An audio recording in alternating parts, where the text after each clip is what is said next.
We start not only looking at what's happening above the zero line, but also what's happening below the zero line. And the numbers are quite substantial. So it would be in that planning, 500 to 600 million tons of carbon dioxide removal in 2050, which is kind of 10% of our 1990 emissions. But this is the current thinking. We need to get to net zero. I mean, you already mentioned that many countries are thinking like that.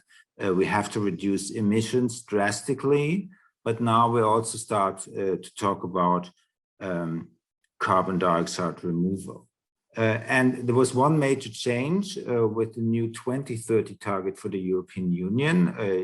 You might know that we strengthened that recently, but now we are really accounting for forestry within that target, because the funny thing is, while we were doing afforestation at a very large scale, we of course accounted for it. There are accounting rules for that. They are not perfect, but there are accounting rules for that.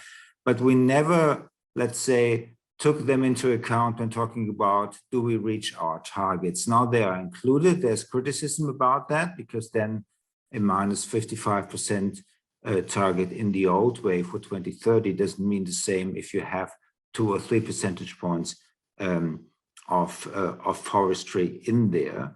And for the removal technologies, or for, let's say, some unusual ecosystem-based solutions, the European Commission now also starts a process for a certification scheme, because the suite of technologies is quite broad. You could have 10 or 15 different ones, also different locations. You might want to use different ones. You need certification schemes, you need monitoring, you need reporting, you need verification.